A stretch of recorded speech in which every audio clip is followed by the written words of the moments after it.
그들은 말했다. 넌 네가 사랑하는 그 사람 때문에 미친 거야. 나는 대답했다. 미친 사람들만이 생의 맛을 알 수 있어. 야피 라우드 알 리아힌. 안녕하세요. 나타샤의 책 여행입니다. 책 읽기 편안한 시간 보내고 계시죠? 에밀 라자로의 자기 앞의 생 두 번째 시간입니다. 이번에는 혼수 상태에 빠져 있는 로자 아줌마를 모모가 돌보는 파트를 읽어보도록 하겠습니다. 우리가 집으로 돌아왔을 때 로자 아줌마는 또다시 바보가 되어 있었다. 눈동자는 풀려서 구운 생선 눈이 되었고 입은 해벌어져서 침이 흘러나왔다. 이미 겪었든 다시는 겪고 싶지 않아 안간힘을 썼든 바로 그 상태였다. 로자 아줌마를 움직이게 해서 몸의 구석구석 피가 잘 돌게 하기 위해서는 운동을 시켜야 한다는 카처 선생님의 말이 생각났다. 우리는 서둘러 로자 아줌마를 시트 위에 뉘었다. 왈룸바시 일행은 있는 힘껏 아줌마를 들어올려 흔들어댔다. 바로 그때 카처 선생님이 작은 왕진 가방을 들고 자움신의 맏형의 등에 엎여서 들어섰다. 그는 자움신의 맏형의 등에서 내리기도 전에 불같이 화를 냈다. 자기가 말했던 것과는 전혀 다른 짓들을 하고 있었기 때문이다. 나는 그가 그렇게 화내는 것을 본 적이 없었다. 그는 가슴을 부여잡고 잠시 앉아서 진정을 해야 했다. 이곳에 사는 유태인들은 모두 환자들이다. 그들은 오래전에 벨빌에 온 사람들이었다. 그들은 너무 늙고 지쳐서 이제 이곳에 틀어박혀 멀리 갈 수도 없었다. 카처 선생님은 나에게 욕설을 퍼붓고는 우리 모두를 야만인이라고 몰아세웠다. 그 말에 왈룸바시는 모욕적이라며 몹시 화를 냈다. 카처 선생님은 경멸의 뜻으로 한 말은 아니라고 변명하면서 자기가 운동을 시키라고 한 것은 로자 아줌마를 빈대떡 뒤집듯이 허공에 쳐올리라는 게 아니라 아주 조심스럽게 방안을 조금씩 긋게 하라는 것이었다고 설명했다. 왈룸바시와 동향인들은 얼른 로자 아줌마를 소파에 앉혔다. 로자 아줌마의 배설물 때문에 침대 시트를 갈아야 했기 때문이었다. 병원에 전화해야겠다. 카처 선생님은 단호하게 말했다. 즉각 구급차를 보내라고 해야겠다. 이런 상태로는 안 돼. 아줌마는 지속적인 간호가 필요해. 나는 엉엉 울기 시작했다. 이제 무슨 말을 해도 소용없다는 것을 나는 알고 있었다. 그런데 바로 그 순간 기막힌 생각이 떠올랐다. 난 정말 뭐든 할 수 있는 놈이다. 카투 선생님, 아줌마를 병원에 보낼 수 없어요. 오늘은 안 돼요. 오늘 아줌마네 친척이 찾아온다고 했어요. 그는 깜짝 놀라는 것 같았다. 뭐라고? 친척? 부인에게는 친척이 없어. 이스라엘에 아줌마 친척이 있는데요. 나는 침을 꼴깍 삼켰다. 그분들이 오늘 오신대요. 카처 선생님은 조국 이스라엘을 위해 1분간 묵념했다. 그는 조국 걱정을 떨쳐낼 수가 없었다. 그런 얘기는 듣지 못했는데. 그의 목소리에는 존경심이 배어 있었다. 유태인들에게 이스라엘은 대단한 무엇이었다. 나한테는 그런 말을 한 적이 없어. 다시 희망이 생겼다. 나는 외투를 걸치고 내 우산 아르티로와 함께 방구석에 앉았다. 그러고는 아르티로의 중산모를 벗겨서 행운을 빌며 내 머리에 썼다. 그 사람들이 오늘 아줌마를 데리러 온대요. 아줌마를 이스라엘로 데려갈 거래요. 준비는 다 되었어요. 러시아 사람들이 아줌마한테 비자를 내줬거든요. 갑자기 카처 선생님이 깜짝 놀라며 물었다. 뭐라고? 러시아 사람? 너 지금 무슨 말을 하는 거냐? 빌어먹을. 난 뭔가 잘못 말했다는 것을 직감했다. 하지만 로자 아줌마는 이스라엘에 가려면 러시아 비자가 필요하다는 말을 여러 번 했었다. 뭐 어쨌거나 내 말을 듣긴 들으셨죠? 너 지금 뭔가 혼동하고 있나 보구나, 모모야. 아무튼 알겠다만. 그래, 그 사람들이 부인을 데리러 온다는 게냐? 네, 그래요. 아줌마가 가끔 정신이 나가곤 한다는 것을 알고 이스라엘로 데려가려는 거예요. 내일 비행기를 타고 간대요. 그는 무척 감탄하며 턱수염을 어루만졌다. 그것은 내가 지금까지 생각해낸 아이디어 중 최고였다. 비로소 내가 4살을 더 먹은 값을 해낸 것이다. 그분들은 무지하게 부자래요. 가게도 있고 자동차도 있고 또... 제 길을 너무 호들갑을 떨면 안 되는데 하는 생각이 문득 들었다. 아무튼 필요한 건 다 갖고 있다나 봐요. 고개를 끄덕이며 카차 선생님이 말했다. 그거 참 좋은 소식이구나. 가엾은 부인이 평생 그렇게 고생을 하더니만. 그런데 그 사람들은 왜 진작 연락을 하지 않았다니? 그분들은 아줌마에게 오라는 편지를 보냈었는데 아줌마가 나를 버리지 못해서 안 갔대요. 로자 아줌마와 나는 서로 떨어져서는 못 살아요. 우리는 세상에 단둘 뿐이잖아요. 아줌마는 나와 헤어지기 싫었던 거예요.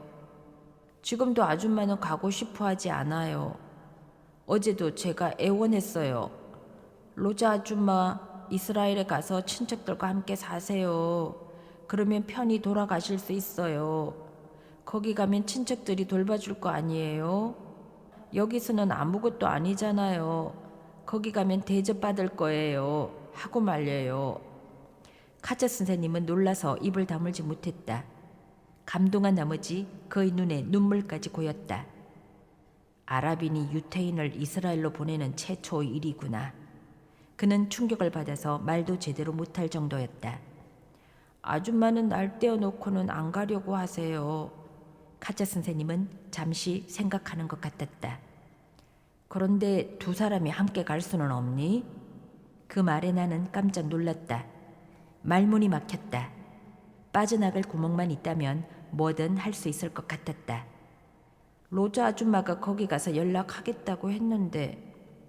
나는 목소리도 제대로 나오지 않았다. 정말 무슨 말을 해야 할지 몰랐던 것이다. 결국 아줌마가 가시겠다고 했어요. 오늘 그분들이 아줌마를 데리러 오고 내일 비행기로 떠난댔어요. 그럼 넌 모하메도야? 넌 어떻게 할 거니? 나는 따로 나를 기다리는 사람이 있어요. 뭐라고? 나는 더 이상 말하지 않았다. 나는 정말로 궁지에 빠져버렸고 어떻게 빠져나올 수 있을지 알 수가 없었다. 왈룸바 씨와 그 일행은 내가 모든 일을 잘 준비해 두었다고 생각하고 아주 만족해했다. 나는 내 우산 아르띠로와 함께 바닥에 주저앉아 버렸다. 내가 뭘 하고 있는 거지? 더 이상 뭐가 뭔지 알 수가 없었고 알고 싶지도 않았다. 카차 선생님이 일어섰다. 그래, 그거 참 좋은 소식이구나. 로자 부인은 더 오래 살 수 있을 거야. 그걸 넘길 수 있는 정신은 없을지 모르지만 부인의 병은 급속도로 진전되어 가고 있어. 가끔씩 의식이 돌아오기도 할 거고 주위를 둘러보며 고국에 온 것을 알고 행복해 하겠지. 부인의 친척이 오면 꼭 나를 만나고 가라고 전해라. 너도 알다시피 나는 움직이기가 힘드니까. 그는 내 머리에 손을 얹었다. 내 머리에 손을 얹는 사람들이 너무 많아서 미칠 지경이다. 그들은 그렇게 해야 안심이 되나 보다. 그리고 혹시 떠나기 전에 로자 부인이 정신이 들면 내가 축하한다고 전해주렴. 그럴게요. 마즐 토프라고 전해드릴게요. 그는 자랑스럽다는 듯이 나를 바라보았다. 유태어를 할 줄 아는 아랍인은 아마 세상에 너밖에 없을 거다. 네, 미토르 니시트 조르겐. 유태어를 모를까봐 말해주겠는데 그건 한탄할 건 없다는 뜻이다. 로자 부인에게 꼭 전해다오. 부인이 잘 되어서 내가 얼마나 기쁜지 모르겠다고. 그는 신신당부했다. 내가 그에 대해 말하는 것은 이것이 마지막이다. 생이란 원래 그런 것이다. 자움신의 맏형이 그를 아래층까지 데려다 주려고 문 앞에서 공손히 기다리고 있었다. 왈룸바 씨와 그의 동료들도 로자 아줌마를 깨끗한 침대에 누이고 떠났다. 나는 외투를 입은 채 아르띠로와 함께 남아 침대에 누워있는 로자 아줌마를 바라보았다. 로자 아줌마는 그곳에 어울리지 않는 커다란 거북처럼 보였다. 모모야. 나는 고개도 들지 않고 대답했다. 네, 다 들었다. 알아요. 아줌마가 눈을 떴을 때 알았어요. 그래, 난 이제 이스라엘로 떠나는 거냐? 나는 아무 말도 하지 않았다. 그녀를 바라보지 않으려고 고개를 숙였다. 서로 눈이 마주치면 피차 가슴만 아프니까. 참 잘했다, 모모야. 날 좀 도와주렴. 그럼요. 하지만 조금 있다가요. 나는 눈물을 조금 흘리기까지 했다. 그녀는 기분 좋게 하루를 보내고 잠도 잘 잤다. 그러나 바로 다음 날 저녁에는 상태가 아주 나빠지고 말았다. 벌써 몇 달 전부터 집세를 내지 못했기 때문에 관리인이 올라왔다. 그는 돌볼 사람도 제대로 없는 늙고 병든 노파를 아파트에 방치해 둔다는 것은 부끄러운 일이라며 보호시설로 옮겨야 한다고 말했다. 인간적으로 그렇다는 거였다. 그는 몸집이 좋은 대머리였는데 바퀴벌레 같은 눈을 갖고 있었다. 그는 로자 아줌마를 위해 자선병원에 연락하고 나를 위해서는 빈민구제소에 연락하겠다며 텁수룩한 수염을 흔들면서 내려갔다.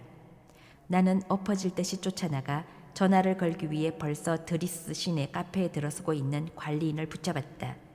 나는 내일 로자 아줌마네 친척이 와서 아줌마를 데려갈 거고 나도 같이 갈 거라고 말했다. 따라서 아파트를 비워줄 수 있다고 했다. 천재적인 생각을 해낸 것이다. 그 친척이 밀린 석 달치의 집세도 내줄 텐데 지금 우리를 병원으로 보내버리면 집세는 끝장이라고 덧붙였다. 내가 되찾은 4살은 정말 큰 힘을 발휘하고 있었다. 이제 나는 필요한 생각을 제때 잘 해낼 줄 알게 된 것이다. 나는 또 말했다. 로자 아줌마를 병원에 보내고 나를 빈민구제소로 내쫓는다면 우리가 조국으로 돌아가는 것을 막는 일인데 그랬다가는 벨빌에 있는 모든 유태인과 아랍인들을 적으로 삼는 일이 될 것이라고. 그렇게 하면 아저씨 아가리에 불알이 박힐 거라고. 유태인 테러리스트들은 원래 그런 사람들이라고. 그보다 더 무서운 것은 자유를 찾아 고향에 돌아가고자 투쟁하는 내 아랍인 친구들이라고. 그런데 만약 나나 로자 아줌마에게 잘못했다가는 유태인 테러리스트들과 아랍인 테러리스트들 모두에게 안가품을 당해서 불알 한쪽 남기도 어려울 거라고 말했다. 카페에 있는 사람들 모두가 우리를 쳐다보았다. 나는 나 자신이 자랑스러웠다. 날아갈 것 같은 기분이었다. 그때 같아서는 그자를 죽이고 싶을 만큼 절박한 심정이었다. 카페에서 내가 이런 모습을 보인 건 처음이었다. 곁에서 듣고 있던 드리스 씨가 관리인에게 충고했다. 유태인과 아랍인들 문제에 끼어들었다가는 호되게 당하니 손을 떼라고. 드리스 씨는 튀니지인이지만 튀니지에도 아랍인은 없었다. 얼굴이 창백해진 관리인은 우리가 고향으로 돌아갈 줄 몰랐다고, 그렇게 됐다면 정말 잘된 일이라고 내게 말했다. 그는 내게 뭘 좀 마시겠냐고 묻기까지 했다. 누가 나에게 어른한테 하듯 마실 것을 권한 것은 처음 있는 일이었다. 나는 콜라 한 잔을 주문해서 마시고 그들 모두에게 작별 인사를 한 후 다시 7층으로 올라갔다. 머뭇거릴 시간이 없었다. 로자 아줌마는 여전히 혼수 상태에 빠져 있었지만 두려워하는 표정이 떠오르는 것으로 봐서 정신이 돌아오고 있는 것 같았다.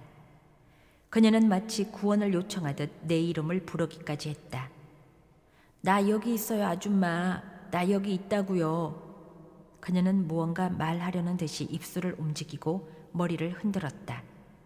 그녀는 인간다워지려고 노력하는 중이었다. 그러나 그럴수록 그녀의 두 눈은 더욱 커지고 입은 해벌어지고 두 손은 안락의자 팔걸이에 놓인 채 마치 벌써 초인종 소리를 들은 것처럼 앞만 바라보고 있었다. 뭐야. 걱정 마세요, 로자 아줌마. 아줌마가 병원에서 식물인간 세계 챔피언이 되게 내버려 두지는 않을 테니까요.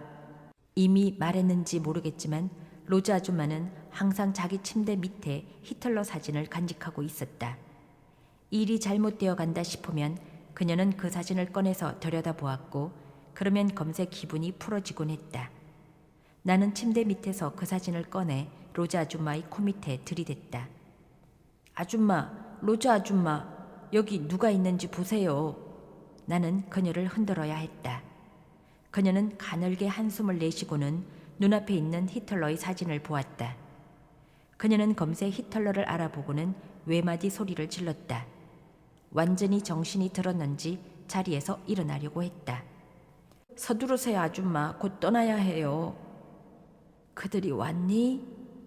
아직은 아니에요. 하지만 여기를 떠나야 해요. 우린 이스라엘로 가는 거예요. 기억하죠? 그녀는 정상으로 돌아오기 시작했다. 노인네들에게 가장 강한 힘을 발휘하는 것은 옛 추억이다. 도와다오 모모야. 천천히 하세요. 아직 시간이 있어요. 아직은 전화도 오지 않았으니까요. 하지만 이제 더 이상 여기에 머물 순 없어요. 나 혼자서 그녀에게 옷을 입혀주기가 쉽지 않았다. 더구나 그녀는 아름답게 보이고 싶어 했기 때문에 그녀가 화장하는 동안 나는 거울을 들고 있어야 했다. 그녀가 왜 자기 옷 중 제일 좋은 옷을 입으려고 하는지 도무지 이해할 수가 없었다. 하지만 여자에 대해 이러쿵저러쿵 따질 수는 없는 법이다. 그녀의 옷장에는 괴상망측한 헌 옷가지들이 잔뜩 걸려 있었다. 그녀에게 돈이 있을 때 벼룩시장에서 사들인 것들인데 입으려고 산 것이 아니라 모두 환상에 젖어서 산 것들이었다. 그 중에서 그녀의 몸이 제대로 들어갈 수 있는 옷은 새와 꽃과 떠오르는 태양이 그려진 붉은색과 오렌지색이 배합된 일본 기모노뿐이었다. 그녀는 가발까지 쓰고 다시 한번 옷장의 거울을 보려고 했지만 나는 보지 못하게 했다. 보지 않는 게 나을 테니까. 우리가 청계로 나섰을 때는 벌써 밤 11시였다. 나는 로자 아줌마가 그곳에 가려고 할 줄은 생각도 못했다. 자신이 만들어 놓은 유태인 동굴까지 죽으러 갈 기운이 남아있는지조차 의심스러웠다. 유태인 동굴이 필요하다고 믿지도 않았다. 로자 아줌마가 왜 그곳에 생필품을 갖다 놓고 이따금 내려가서 의자에 앉아 둘러보며 안도하곤 했는지 알지 못했었다. 그런데 비로소 이해할 수 있었다. 나는 그때까지도 충분한 경험을 쌓을 만큼 오래 살지 못했던 것이다. 이 말을 하고 있는 지금도 경험에 대해 떠벌려 봐야 소용없고 여전히 배워야 할 것들이 남아있다는 것을 나는 알고 있다. 층계의 전등은 자동 스위치가 고장이 나서 늘 꺼져 있었다. 5층에서 우리가 소리를 내는 바람에 모로코의 우지다에서 온 지지씨가 무슨 일인가 하고 문을 열고 나왔다. 그는 일본 기모노를 생전 처음 본다는 듯이 입을 딱 벌리고는 얼른 문을 닫고 들어가 버렸다. 4층에서는 미문 씨와 마주쳤다. 그 사람은 몽마르뜨로에서 땅콩과 군밤을 팔아 먹고 살았는데 돈을 꽤 모아서 모로코로 곧 돌아갈 예정이었다. 그는 우뚝 멈춰서더니 올려다보며 물었다. 맙소사, 이게 뭐냐? 로자 아줌마가 이스라엘로 돌아가는 거예요. 그는 잠시 생각하는 표정이었다. 그리고 또다시 생각하고는 그래도 여전히 이상한지 놀란 목소리로 물었다. 그런데 옷을 왜 이렇게 입혔지? 모르겠어요, 미문 씨. 나는 유태인이 아니라서요. 미문 씨는 숨을 크게 들이쉬고는 말했다. 난 유태인들을 알아. 그들은 이런 식으로는 옷을 입지 않아. 아무도 이렇게 입지 않는다. 이건 말도 안 돼. 그는 손수건을 꺼내서 이마를 훔치더니 로자 아줌마가 내려가는 것을 도왔다. 나 혼자 부축하기에는 그녀가 너무 무겁다는 것을 알았기 때문이다. 1층까지 다 내려가자 그는 짐은 어디에 있느냐고 물었다. 그리고 택시를 기다리다가 아줌마가 감기라도 걸리면 어쩌느냐고 걱정하면서 사람을 이런 꼴로 이스라엘로 떠나보낼 권리는 누구에게도 없다고 화를 내며 소리쳤다. 나는 그에게 7층으로 올라가서 로자 아줌마의 친척에게 아줌마의 여행 가방을 챙기라고 말해달라고 부탁했다. 그는 유태인들을 이스라엘로 보내는 일에 동참하고 싶은 마음은 추호도 없다고 툴툴대며 올라가 버렸다. 이제 아래층엔 우리 둘만 남았다. 지하실까지 내려가려면 아직 반층이 남아있었기 때문에 서둘러야 했다. 지하실에 도착하자마자 로자 아줌마는 무너지듯 소파에 주저앉았다. 나는 그녀가 죽는 줄 알았다. 그녀는 눈을 감았고 호흡이 약해져서 가슴도 들썩이지 않았다.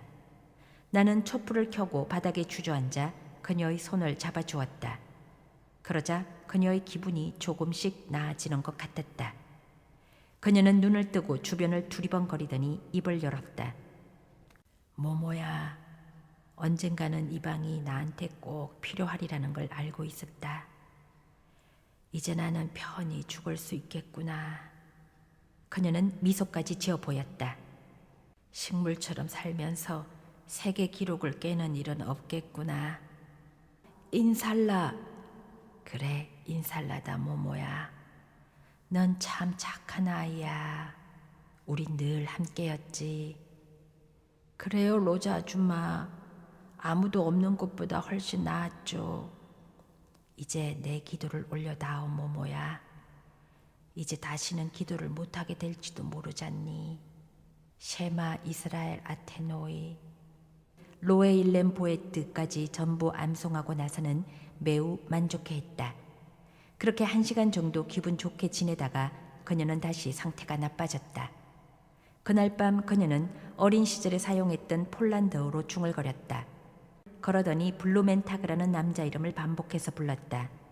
아마도 젊은 시절 그녀가 여자였을 때 알고 지내던 뚜쟁이의 이름인 것 같았다. 나는 이제 그런 사람을 포주라고 부른다는 것을 알지만 습관이 되어서 그런지 자꾸 뚜쟁이라고 하게 된다. 그러고 나서 그녀는 아무 말 없이 자기 앞의 벽을 멍한 표정으로 바라보기만 하다가 소파에 앉은 채로 똥오줌을 쌌다. 한 가지 말해둘 게 있다. 이런 일은 있어서는 안 될 것이라는 점이다. 물론 내 생각일 뿐이지만 나는 정말 이해할 수 없다. 엄마 뱃속에 있는 아기에게는 가능한 안락사가 왜 노인에게는 금지되어 있는지 말이다. 나는 식물인간으로 세계 기록을 세운 미국인이 예수 그리스도보다 더 심한 고행을 한 것이라고 생각한다. 그는 십자가에 17여 년을 매달려 있은 셈이니까 더 이상 살아갈 능력도 없고 살고 싶지도 않은 사람의 목구멍에 억지로 생을 쳐넣은 것보다 더 구역질나는 일은 없다고 생각한다. 초가 많았기 때문에 어둡지 않도록 촛불을 잔뜩 켜놓았다. 그녀는 다시 블루멘타그 하고 2번 더 중얼거렸다. 나는 그 소리가 듣기 싫었다. 그놈의 블루멘타그라는 작자가 이 자리에 있다면 나만큼 그녀를 위해 고생할 수 있는지 보고 싶을 정도였다. 그러다가 블루멘타그라는 말이 유태어로 꽃의 날이라는 것이 생각났다. 아마도 그녀는 다시 여자가 된 꿈을 꾸고 있는지도 몰랐다. 여성성이란 참 대단한 거다. 어쩌면 그녀가 젊은 시절에 좋아하던 남자와 함께 시골에 간 적이 있었고 그 기억이 남아있는지도 몰랐다. 블루멘타그 말이죠, 로자 아줌마. 나는 그녀를 놔둔 채 내 우산 아르띠르를 가지러 다시 7층으로 올라갔다. 습관이 되어서 곁에 없으면 허전했다. 나중에 한 번 더 올라가야 했는데 히틀러의 사진을 가져오기 위해서였다. 그것이야말로 그녀에게 아직도 효과가 있는 유일한 물건이었다. 나는 로자 아줌마가 이 유태인 동굴에서 오래 머물지는 않을 거라고 생각했다. 하느님도 그녀를 가엾게 여길 테니까. 사람이 힘에 부치면 별의별 생각을 다 하는 법이다. 나는 그녀의 아름다운 얼굴을 바라보다가 그녀의 화장품을 잊었다는 걸 깨달았다. 그녀는 그렇게도 여자가 되고 싶어 했는데 지겹지만 3번째로 다시 7층까지 올라갈 수밖에 없었다. 로자 아줌마에게는 정말이지 필요한 것도 많았다. 아줌마의 친구가 돼주려고 그녀 옆에 매트를 깔았지만 지하실에는 쥐들이 많다는 소리를 들은 기억이 나서 눈을 감을 수가 없었다. 나는 쥐가 무서웠다. 그러나 쥐는 한 마리도 보이지 않았다. 그러다 나도 모르는 사이에 스르르 잠이 들어버렸다. 눈을 떴을 때는 촛불이 거의 다 꺼져 있었다. 로자 아줌마는 눈을 뜨고 있었다. 그러나 내가 히틀러 사진을 그녀 앞에 가져다 대도 아무 반응을 보이지 않았다. 그런 몸으로 지하실까지 내려온 것만도 기적이었다. 내가 밖으로 나왔을 때는 정오 무렵이었다. 나는 거리에 서 있었다. 사람들이 내게 로자 아줌마가 어떻게 되었느냐고 물었다. 나는 아줌마가 그녀를 데리러 온 친척들을 따라 이스라엘로 떠났다고. 거기에는 최신식 시설이 갖춰져 있어서 여기보다도 훨씬 빨리 죽을 수 있다고. 여기에서의 삶은 사는 것도 아니었다고. 어쩌면 그녀는 얼마간 더 살 수 있을지도 모르고 그러면 아랍인도 이스라엘에 갈 권리는 있기 때문에 나를 불러갈 거라고 말해두었다. 사람들은 유태인 여자가 평화를 찾은 데 대해 모두 다행스러워했다. 나는 드리스 씨의 카페로 갔다. 그는 내게 먹을 것을 공짜로 주었다. 나는 회색과 흰색이 섞인 멋진 모자 달린 망토를 입고 창가에 앉아있는 하밀 할아버지 앞으로 가서 앉았다. 삼가 말하건대 하밀 할아버지는 앞을 전혀 못 봤지만 내가 내 이름을 3번 말하자 곧 나를 기억해냈다. 아, 우리 모하메드. 그래, 기억하지. 그 애를 잘 알아. 그런데 그 애는 지금 어떻게 지내지? 제가 모모예요, 할아버지. 아, 그래, 미안하구나. 이젠 눈이 보이질 않아서. 잘 지내셨어요, 하밀 할아버지? 어제는 아주 맛있는 쿠스쿠스를 먹었는데 오늘 점심에는 쌀밥에 고기 수프를 먹을 거다. 저녁에는 뭘 먹을지 아직 모르는데 굉장히 궁금하구나. 뭘 먹을지. 할아버지는 여전히 빅토르 위고 씨의 책 위에 손을 얹고 있었다. 그의 두 눈은 오늘 저녁에 뭘 먹을지 살펴보기라도 하는 것처럼 멀리, 아주 멀리 저 너머를 향하고 있었다. 하밀 할아버지, 사람은 사랑할 사람 없이도 살 수 있나요? 난 쿠스쿠스를 무척 좋아한단다, 빅토로야. 하지만 매일 먹는 건 싫구나. 하밀 할아버지, 제 말을 못 들으셨나 봐요. 제가 어릴 때 할아버지가 그러셨잖아요. 사람은 사랑 없이는 살 수 없다고. 그의 얼굴이 속에서부터 환하게 밝아졌다. 그래, 정말이란다. 나도 젊었을 때는 누군가를 사랑했었지. 그래, 네 말이 맞다. 우리 모하메더요. 빅토르가 아니고요.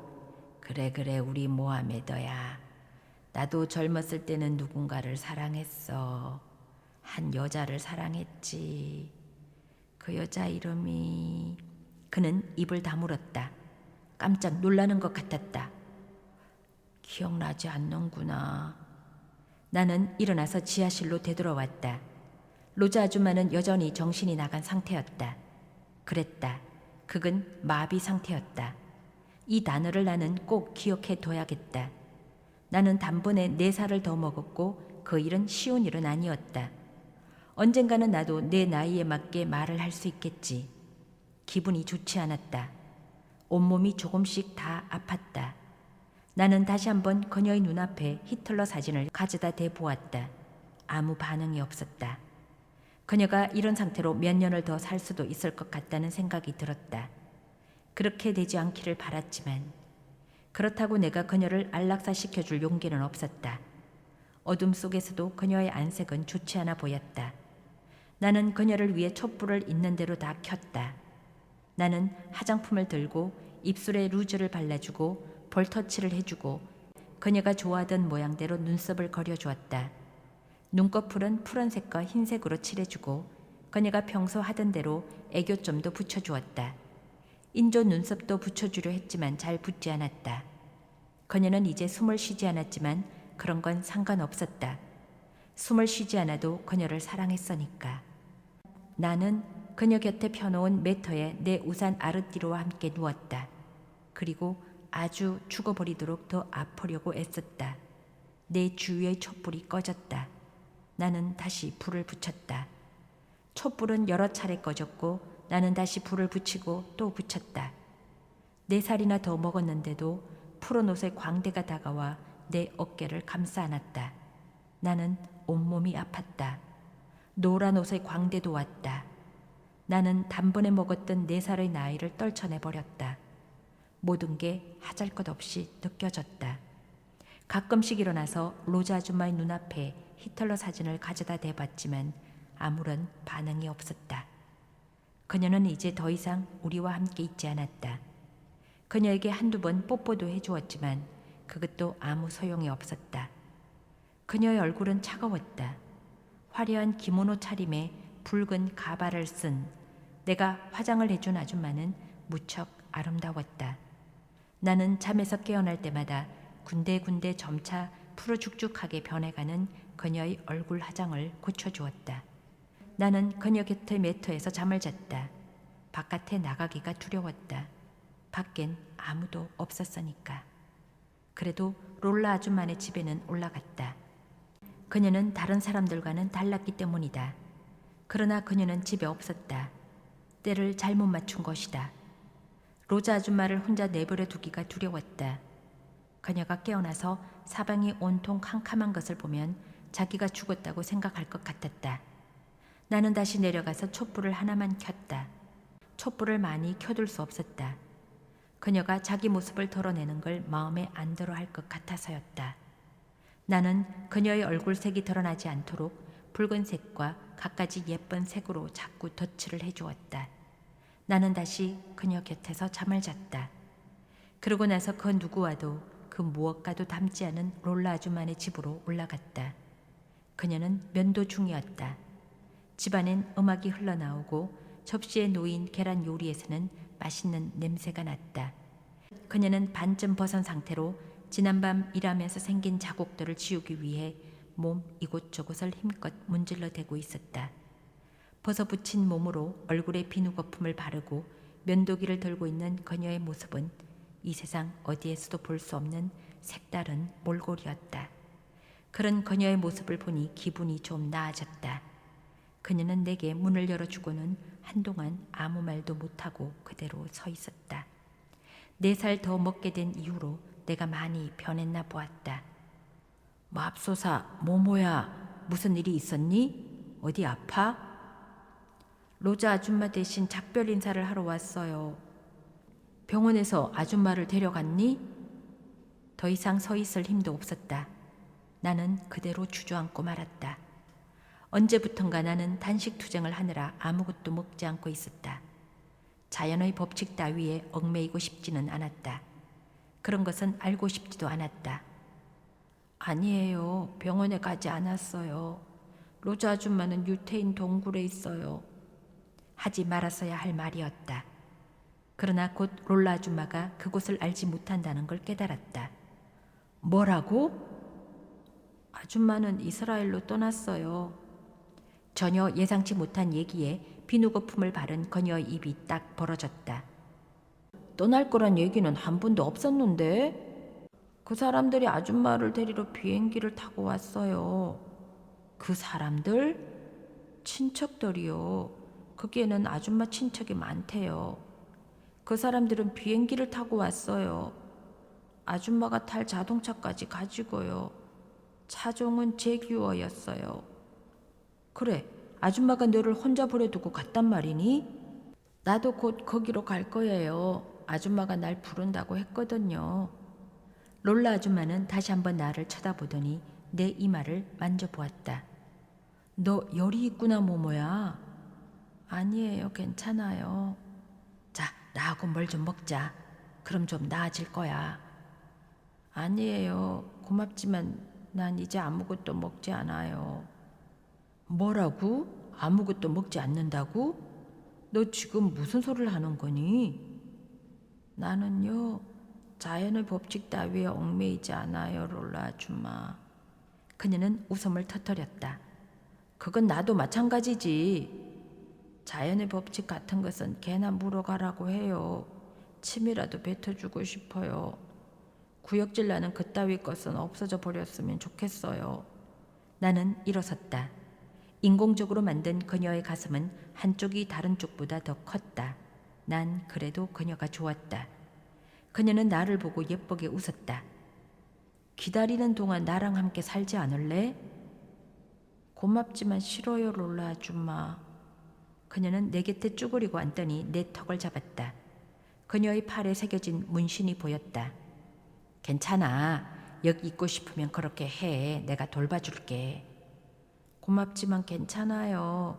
전 이미 갈 데가 있어요. 그녀는 한숨 지으며 일어나더니 자기 가방을 뒤졌다. 자, 이거 받아라. 그녀는 내 후주머니에 300프랑을 넣어주었다. 몹시 목이 말랐다. 수도가로 가서 물을 마셨다. 다시 아래로 내려온 나는 로자 아줌마와 함께 유태인 동굴에서 꼼짝도 하지 않았다. 그러나 참을 수가 없었다. 남아있던 향수를 모두 그녀의 몸에 뿌렸지만 냄새를 없앨 수는 없었다. 나는 밖으로 나가 쿨레 거리로 향했다. 그곳에서 색조 화장품을 사고 그곳에서 제일 유명한 자크 씨네 향수 가게에 가서 향수를 여러 병 샀다. 자크 씨는 이성애자인데도 나만 보면 유혹하려 했다. 나는 세상 사람들을 벌주기 위해 아무것도 먹지 않고 있었지만 그들에게 신경 쓸 필요조차 없다는 생각이 들었다. 음식점에 들어가 소시지를 실컷 먹었다. 동굴로 다시 돌아왔을 때는 자연의 법칙 때문에 로자 아줌마에게서 한층 더 나쁜 냄새가 났다. 나는 그녀가 좋아하던 삼바 향수를 한 병 다 부어주었다. 그리고 나서 시퍼런 얼굴색을 감추기 위해 사가지고 온 갖가지 색조 화장품으로 그녀의 얼굴을 칠해주었다. 그녀는 여전히 눈을 떤 채로 있었지만 눈 주위를 울긋불긋하게 칠해놓으니 보기에 덜 끔찍했다. 그녀의 얼굴엔 이제 자연적인 모습은 남아있지 않았다. 그러고 나서 나는 유태인들이 하듯이 7개의 촛불을 켜놓고 그녀 옆의 매트 위에 누웠다. 내가 수양 엄마의 시체 옆에서 3주일을 지냈다는 것은 사실이 아니다. 로자 아줌마는 내 수양 엄마가 아니었으니까. 그건 사실이 아니다. 그렇게 오래는 내가 참을 수 없었을 것이다. 향수가 다 떨어지고 없었으니까. 나는 롤라 아줌마가 준 돈과 내가 훔친 돈을 가지고 향수를 사러 4번 더 밖으로 나갔었다. 나는 그녀의 몸에 향수를 몽땅 뿌려주고 자연의 법칙을 감추기 위해 온갖 색깔로 그녀의 얼굴을 칠하고 또 칠했다. 그러나 그녀의 몸뚱이는 어느 곳 하나 성한 데 없이 썩어갔다. 자연의 법칙에는 동정심이라는 게 없으니까. 진동하는 냄새의 근원지를 찾아 사람들이 문을 부수고 들어왔을 때 나는 그녀 옆에 누워 있었다. 사람 살려, 이런 끔찍한 일이. 그들은 비명을 질러댔다. 그들은 그전에는 비명을 지를 생각을 하지 않았었다. 살아있는 동안은 냄새가 나지 않으니까. 그들은 나를 구급차에 실었다. 그리고 내 호주머니에서 나딘 아줌마의 이름과 주소가 적힌 쪽지를 찾아냈다. 그들은 거기에 적힌 번호로 전화를 했다. 전화번호를 보고 나하고 무슨 관련이 있다고 생각한 것이다. 그래서 여러분들이 모두 왔고 내게 어떤 의무도 없는 여러분이 나를 이곳 여러분의 시골 별장으로 데려온 것이다. 하밀 할아버지가 노망이 들기 전에 한 말이 맞는 것 같다. 사람은 사랑할 사람 없이는 살 수 없다. 그러나 나는 여러분에게 아무것도 약속할 수 없다. 더 두고 봐야 할 것이다. 나는 로자 아줌마를 사랑했고 계속 그녀가 그리울 것이다. 하지만 이 집 아이들이 조르니 당분간은 함께 있고 싶다. 나딘 아줌마는 내게 세상을 거꾸로 돌릴 수 있는 방법을 가르쳐 주었다. 무척 흥미로운 일이다. 나는 온 마음을 다해 그렇게 되기를 바란다. 라몽 의사 아저씨는 내 우산 아르띠르를 찾으러 내가 있던 곳까지 다녀오기도 했다. 감정을 쏟을 가치가 있다는 이유만으로 아르띠르를 필요로 할 사람은 아무도 없을 테고 그래서 내가 몹시 걱정했기 때문이다. 사랑해야 한다. 지금까지 나타샤의 책 여행이었습니다.